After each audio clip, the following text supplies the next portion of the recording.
Meus irmãos, há coisas que são conselhos, e nós damos conselhos que são úteis na vida de uma pessoa. Mas há outras coisas que não são conselhos, são ordens. Por exemplo, quando a mãe chega para um menino que vai para a escola e diz assim: querido, olha bem dos dois lados para atravessar a rua, porque vai ser bom para você. Não converse com ninguém, porque pode ser que tenha alguma pessoa ruim. Não é certo. Não é assim que a mãe fala. Ela vai dizer: não atravesse a rua sem olhar para os dois lados. Entra e não conversa com gente estranha. Na hora certa esteja em casa. Isso não é conselho, é ordem. Por quê? Porque a mãe ama esse filho. E a mãe quer o melhor para ele. A enchente está chegando. A água está descendo.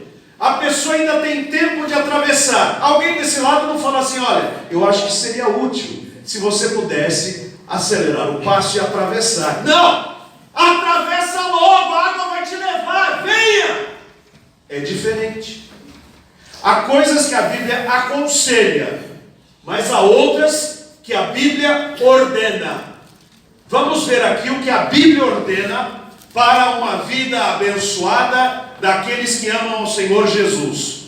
1 Coríntios, capítulo de número 16, versículos 13 e 14. Abra a sua Bíblia. 1 Coríntios, capítulo 16, versículos 13 e 14.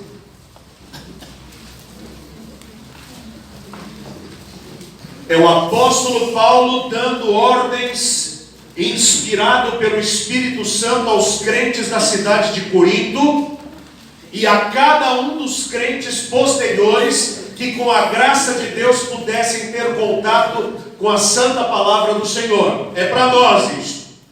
Não era só para eles, é para nós. É Deus não nos dando conselhos, nos dando ordens.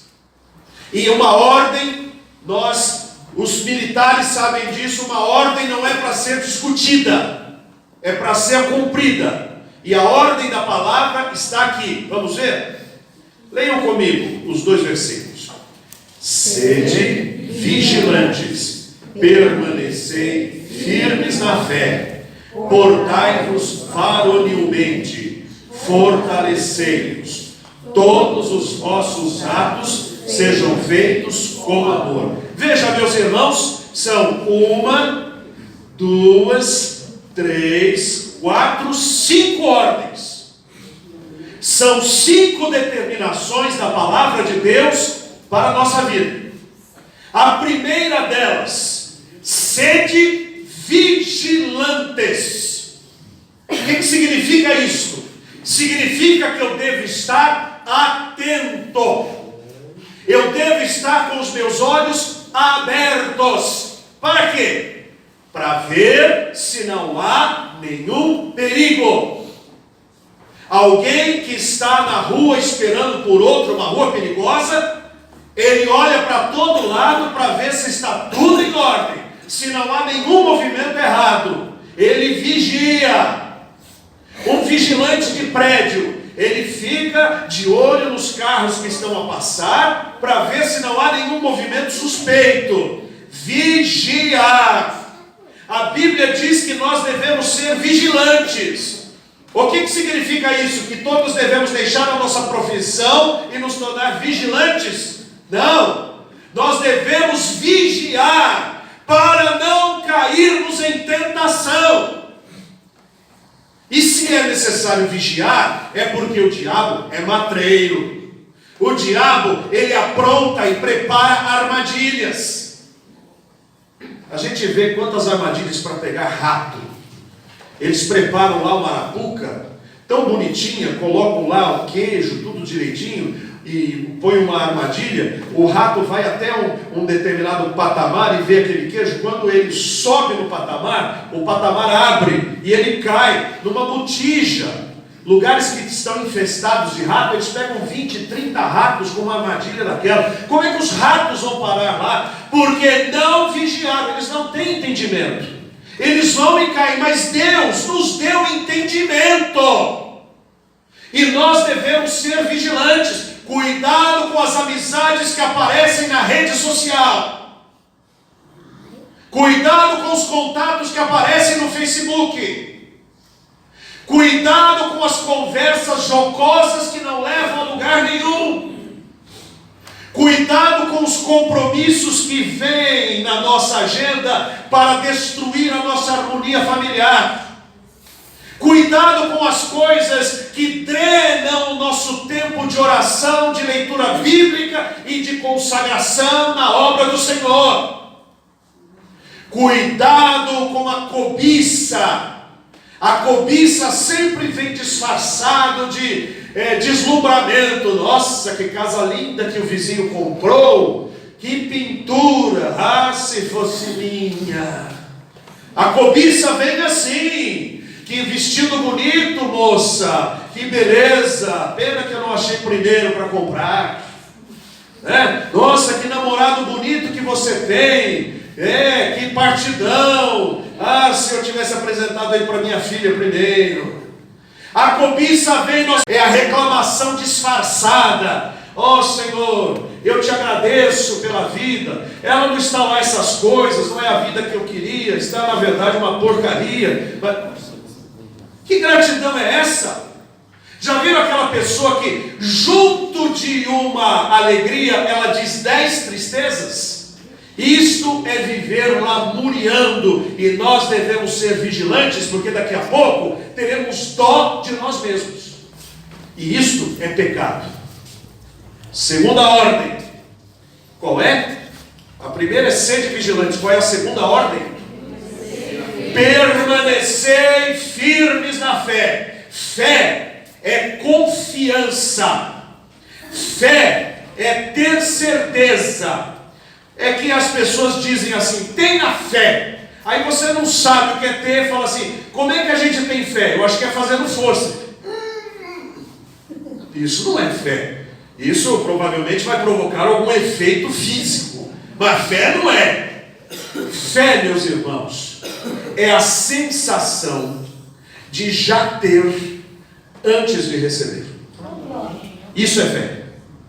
Fé é quando você não comeu o prato do macarrão, mas é como se sentisse o seu aroma do prato exalando aquela fumacinha de tomate com molho. E eu vou parar por aqui porque a fome aparece.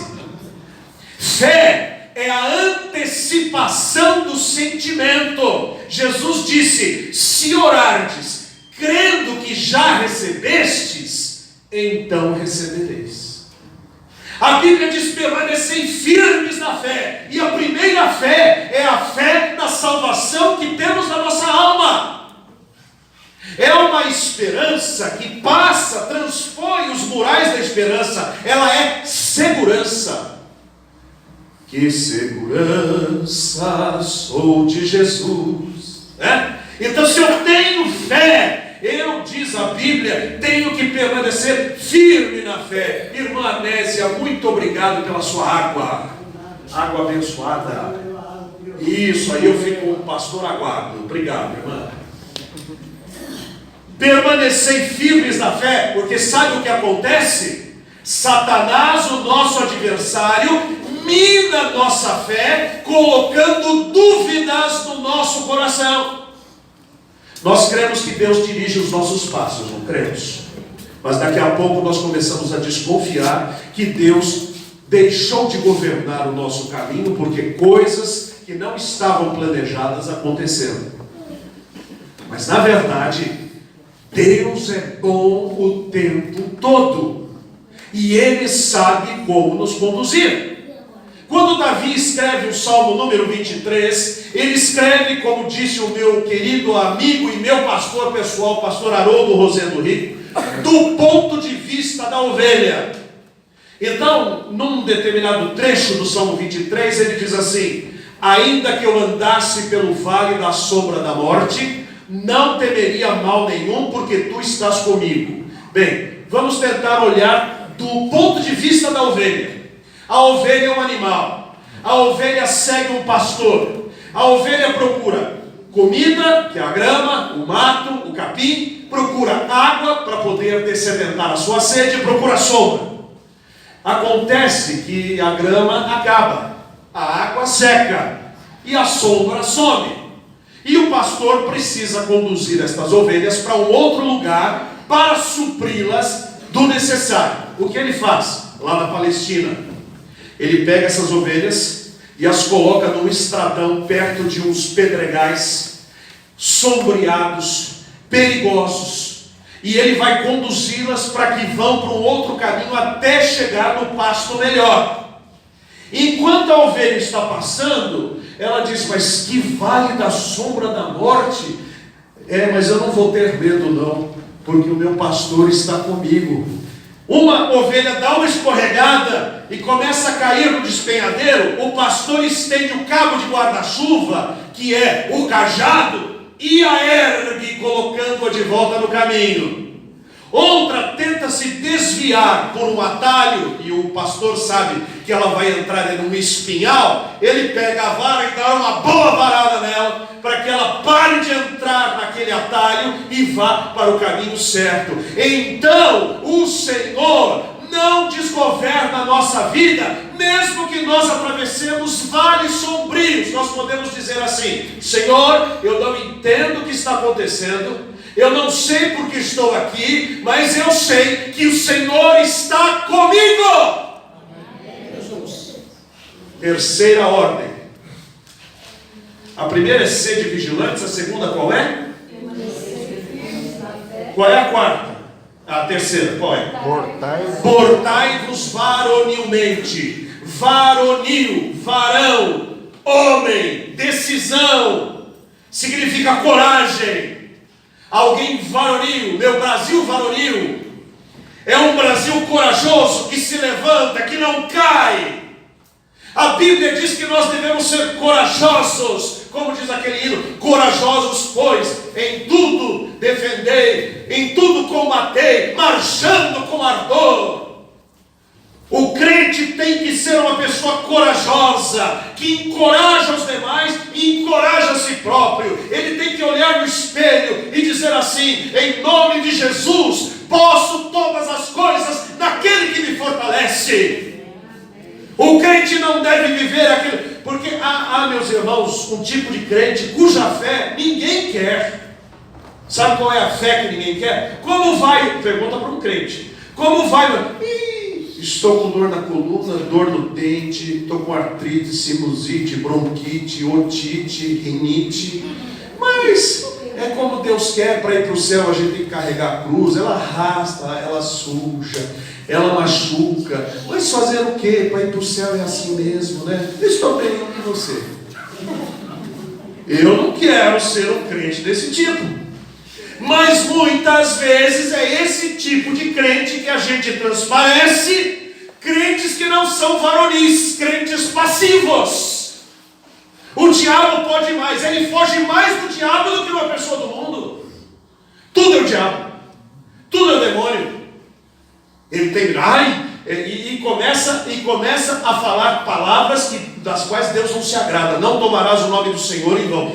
É só Jesus da causa. Oh, meu Jesus Cristinho, o sangue de Jesus tem poder. Como se isso fosse brincadeira ou palavra. São palavras que não podem ser ditas a esmo. Crentes que não creem é um contrassenso. Não, o crente tem que ser varonil e dizer assim: o Senhor é quem me guarda, o Senhor é minha sombra, minha direita. De dia o sol não me molestará, nem de noite a lua. 1000 cairão ao meu lado, 10.000 à minha direita. Não serei atingido em nome de Jesus. Quarta ordem, qual é? Primeira é sede. Qual é a segunda? Qual é a terceira? Qual é a quarta? Fortalecei-vos. Não é assim que uma mãe faz com uma criança que está sem fome, que está meio fraquinha.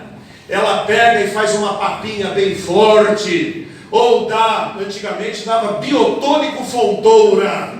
Os mais velhos lembram disso, né? Oi? Eu também tomei muito biotônico, por isso que eu sou forte, né? Agora, se fortalece. Quando eu vejo o meu Josuezinho meio molinho, a Rutinha assim, toda adormecida, por causa de alguma gripinha, algum probleminha no estômago, a gente fica preocupado e a gente quer entuchar alguma coisa que fortaleça aquele corpinho, não é assim? Pois o Senhor Deus também quer nos fortalecer. E com o que Ele faz? Ele faz com o biotônico celestial, com o poder do Espírito Santo. Ele faz com a consagração da nossa vida, com a leitura da palavra, com a comunhão na igreja, com o amor pelos irmãos, com uma devoção real. Quando nós andamos com Deus, Deus anda conosco. Quinta coisa e última. Primeira qual é?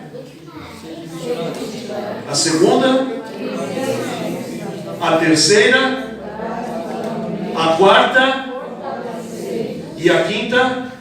Amor. Todos os nossos atos sejam feitos com amor. Sabe o que isso significa? Significa que o crente não deve agir para a glória do seu nome, mas para a glória do Senhor. E eu vou aqui dar um segredo para os irmãos. Aplauda o seu irmão. Aprenda a dar valor para o seu irmão. Não fique feliz apenas quando você ora. Fique feliz quando ele ora. Não fique feliz apenas quando você canta. Fique feliz quando ele canta. Não fique feliz só quando você leciona, mas quando ele leciona. Não fique feliz só quando você prega, mas quando ele prega. Aprenda a dar valor para o seu irmão. Atos de amor significa: eu quero o seu bem, eu valorizo a sua vida, eu valorizo a sua atitude. E sabe, isso tem que soar com sinceridade, porque a gente sabe quando é com hipocrisia. Nós precisamos dar valor para os nossos irmãos e encontrar os seus méritos, e que com a graça de Deus nós os erguemos. Os nossos atos têm que ser feitos com amor. Eu não posso fazer as coisas visando o meu lucro pessoal, a minha glória pessoal, mas tenho que fazer visando o bem do meu irmão. Ama teu próximo como se fosse você, como se a dor que ele sente fosse a que sente você. É assim que nós devemos nos portar. 5 ordens. Quais são elas? Primeira, sede. Vamos à Bíblia. Sede. Segunda. Terceira. Quarta. Quinta. Sejam feitos com amor. Que o Senhor, na sua graça, faça isso em nossa vida, e a nossa vida mais clara se levantará do teu sol ao meio-dia. Ainda que haja trevas, será como a luz da manhã. Que Deus nos abençoe. Amém.